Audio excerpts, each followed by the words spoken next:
We firmly believe that we have the opportunity to build the brand that defines news and opinion on digital platforms. We think that this is a very large opportunity from a business point of view. So we're putting the infrastructure in place, the business structure in place to allow us to be, revenue-wise as big as we are traffic-wise. Greg is somebody I've known for about 10 years. He was instrumental in bringing Yahoo to multi-billions of dollars in revenues when he was the head of global sales at Yahoo, and that's where I met him. He's a very accomplished revenue developer and revenue manager, and he's going to be joining our team on Monday. We're really looking forward to, like I said, growing the business to the size that it's capable of being, and that that requires building a larger sales force, being more sophisticated in our research, in our tools, and that's what we're about to do. Well, the destination side obviously is very important. It has continued to grow. It's it's close to being 24 million uniques at the moment, so it's bigger than it was at the height of the campaign. But by the same token, we're seeing quite a bit of growth in social media.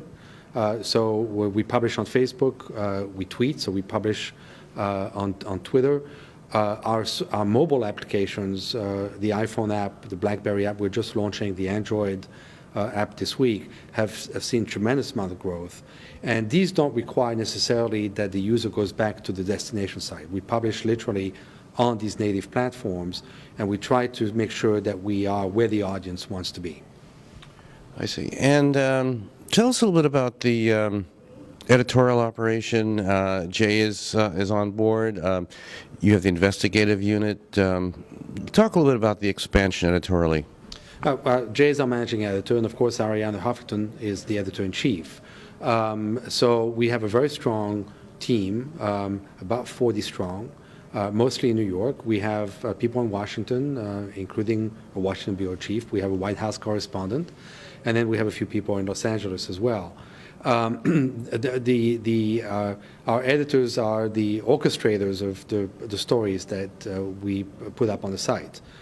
So they curate the news. They keep the stories alive. We just don't post a story and move on to the next one. Each story, we keep a close eye on the story, how it's developing. Is there anything new that we should be adding? How is the audience reacting to that story? Maybe the audience is making a contribution to that story. So that's what our editors do, and do it, I believe, better than anybody else in this particular way of telling the stories. Early on, we understood that we had to constantly develop new tools, new ways of telling these stories, as I said, in digital format. We literally introduced new features and new ways for the audience to interact with the content on a daily, if not a weekly basis.